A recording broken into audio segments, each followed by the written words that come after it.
High everyone, welcome back to my channel. कसे आहात तुम्ही सगळे?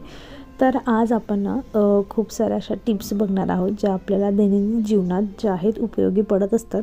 काही व्हायरल टिप्स आहेत ज्या आपण बऱ्याच वेळा यूट्यूब शॉर्ट्समध्ये किंवा इंस्टाग्रामवर आणि बऱ्याच वेगवेगळ्या सोशल मीडिया प्लॅटफॉर्मवर बघत असतो. आणि काही अशा आहेत ज्या हेल्पफुल आहेत आपल्यासाठी आणि काही अशा आहेत ज्या अजिबात हेल्पफुल नाही आहेत. तर अशा दोघी प्रकारच्या टिप्स मी तुमच्यासोबत शेअर करणार आहे. तर आजचा व्हिडिओ सुरू करण्याआधी एक हेल्दी टिप्स, जे काही सीजनल फ्रूट आहेत ते आपण नक्कीच खाल्ले पाहिजे. जास्तीत जास्त पद्धतीने आपण जे सीजनल फ्रूट्स आहेत ते कन्झ्युम केले पाहिजे. जे सीजनल फ्रूट्स असतात ना ते त्याच सीझनमध्ये स्वस्त मिळत असतात. जसं संत्री आहे, संत्री ही हिवाळ्यात मिळत असते, त्यामुळे ती हिवाळ्यात स्वस्त असते. अदरवाईज आपण दुसऱ्या सीझनमध्ये तिला घ्यायचा प्रयत्न केला तर ती महाग मिळत असते. सो अशाने आपले पैसे देखील वाचतात. आणि मी इथे आता माझ्या पालकची शेवटची हार्वेस्टिंग करत आहे. तुम्ही जर नवे असाल तर सांगते, मी घरीच पालक ग्रो केलेला होता. मार्केटमधून आणलेल्या पालकला मी परत ग्रो केलेला होता आणि त्याचा मी आता ही थर्ड जी आहे हार्वेस्टिंग करत आहे. आणि मला नाही वाटत मी यानंतर त्याचं हार्वेस्ट करेल, पण तरी मी असू देणार आहे की बघते अजून किती त्याला पत्ते येणार आहेत. पण मी तिसऱ्यांदा याला जे आहे कापत आहे आणि मी तिसऱ्यांदा त्याचं काही ना काही पदार्थ घरात बनवून खाणार आहे. आणि घरी उगवलेल्या भाज्यांचा आनंद जो असतो तो काहीतरी वेगळाच असतो. आणि अशा छोट्या छोट्या गोष्टी जर आपण घरीच जर आहे उगवल्यात तर त्याच्याने आपले पैसेही वाचतात, आपलं मनही प्रसन्न राहतं. आणि कधी तुम्हाला छोटीशी काही रेसिपी बनवायची तर तुमच्याकडे स्वतःची जी आहे एक छोटीशी शेती असते, त्यातून तुम्ही जाऊन तुम्ही घेऊ शकतात. आणि अशा पद्धतीचं गार्डनिंग करायला मला खूप जास्त आवडत असतं. आणि मी पालक लावली आहे, कोथिंबीर लावली आहे आणि अजून बऱ्याच गोष्टी लावायचा प्लॅन चाललेला आहे फ्युचरमध्ये. सो माझी सेकंड ही जी साईडची कुंडी तुम्ही बघताय त्यातही मी अशाच पद्धतीने पालक ग्रो केलेली आहे आणि तुम्ही बघू शकता त्यालाही खूप छान पत्ते यायला सुरुवात झालेली आहे. तर अशा पद्धतीने जे आहे मी माझे थोडे थोडे कासेना पैसे वाचवण्याचा प्रयत्न करत असते आणि स्वतःला एंगेज ठेवण्याचा प्रयत्न करत असते, जेणेकरून आपण कुठल्याही गोष्टीत गुंतलेलो असतो ना तर आपल्या डोक्यात जास्तीचे विचार येत नाही आणि मन शांत राहत असतं.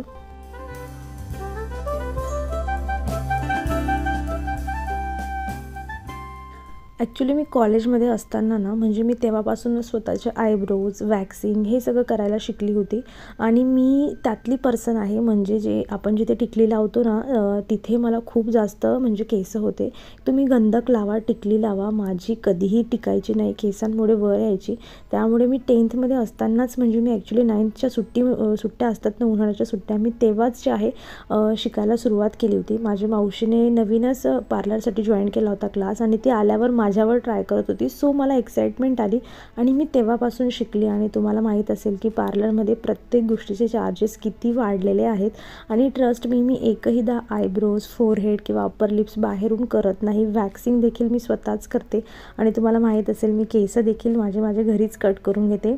आणि मला लेअर कट, बऱ्याच वेगवेगळ्या कट मी स्वतःच करून घेत असते. याच्याने माझे भरपूर पैसे वाचतात. किती मला हे तुम्हाला सांगायची गरज नाही. तर आपण सेल्फ इंडिपेंडंट झालं पाहिजे.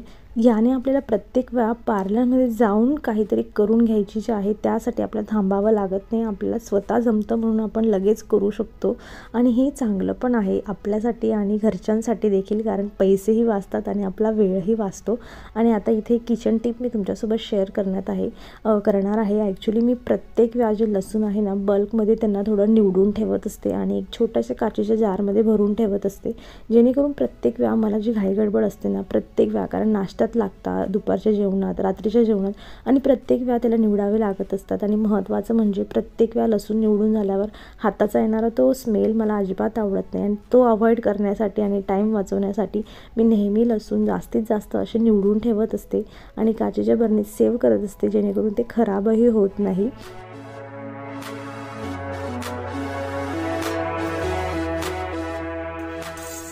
आपल्या प्रत्येकाच्या घरात शेंगदाणा हा असा पदार्थ आहे जो दिवसातून एकदा तरी किमान यूज होतोच. चटणी म्हणा, भाजी म्हणा, नॉर्मल तुम्ही कुठल्याही गोष्टीमध्ये ठेचा म्हणा, आणि त्यासाठी शेंगदाणा लागत असतो. आणि प्रत्येक वेळा त्याला भाजून घेण्यापेक्षा मी काय करते, बल्कमध्ये भाजून घेत असते. याने 2 फायदे होतात, माझा टाईम देखील वाचतो आणि दुसरी महत्त्वाची गोष्ट म्हणजे शेंगदाणा भाजल्यानंतर लवकर अजिबात म्हणजे तो खराबच होत नाही जर तुम्ही भाजून ठेवला तर. त्यामुळे त्याला भाजून ठेवला तर तो खराब होणार नाही आणि याच्याने तुमचे पैसे वाचतील. आणि आपण कधी जास्तीचा शेंगदाणा घरी भरून आणला तर तो खराब व्हायचा चान्सेस खूप जास्त असतो. त्यासाठी तुम्ही अशा पद्धतीने भाजून डब्यात भरून ठेवा आणि याने तुमचे पैसे आणि टाईम दोघंही वाचतील.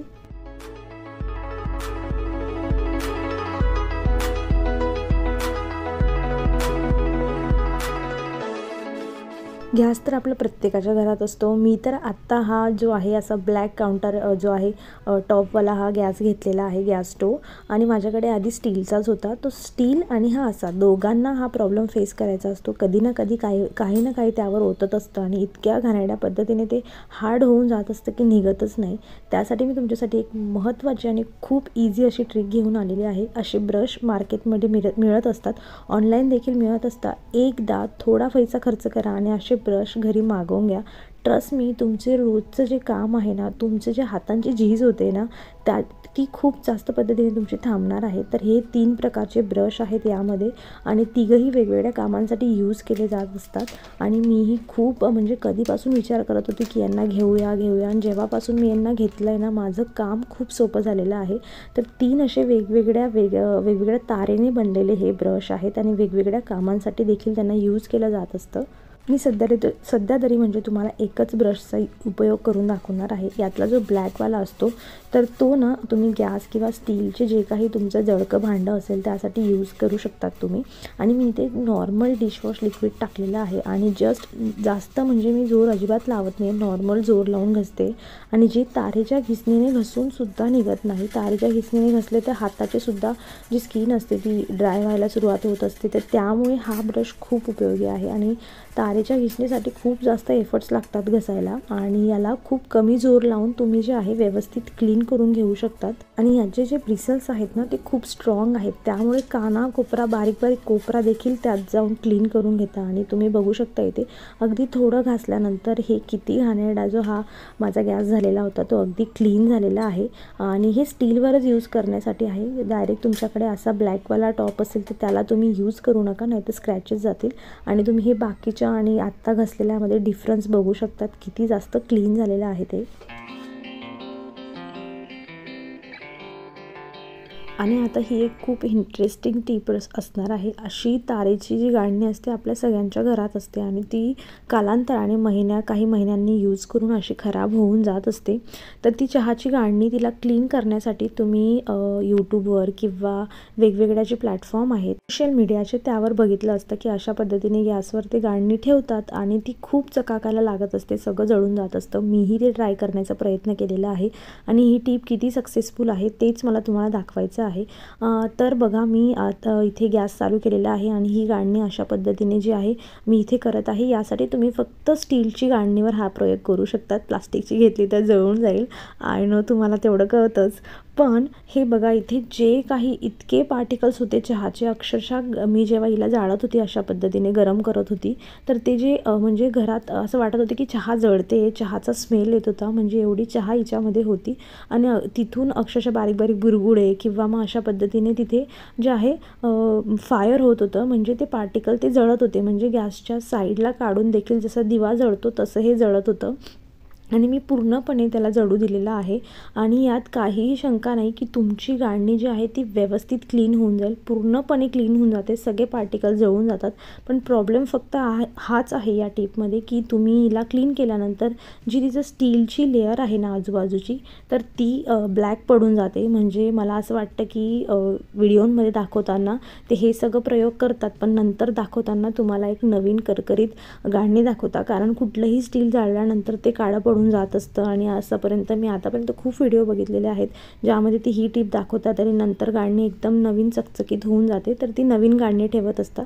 इथे बघा, मी हिला घासून घेतलेली आहे, खूप छान क्लीन झालेली आहे. पण मग गाळणीचा लुक जो आहे तो चालला जातो. आता हे तुमच्यावर डिपेंड आहे, तुम्हाला गाळणी क्लीन पाहिजे आहे की तुम्हाला म्हणजे अशी गाळणी तुम्हाला लुकमध्ये चालते, ते तुमच्यावर डिपेंड आहे, तुम्हाला काय करायचं आहे. पण मी रिझल्टला सॅटिस्फाईंग आहे, पण लुक वाईज मला वाटतं की मी दुसरा काहीतरी प्रयोग करायला पाहिजे होता, म्हणजे माझी गाळणी दिसायला बेटर राहिली असती. पण आता असो, जे झालं ते झालं, पण गाळणी तर माझी क्लीन झालेली आहे.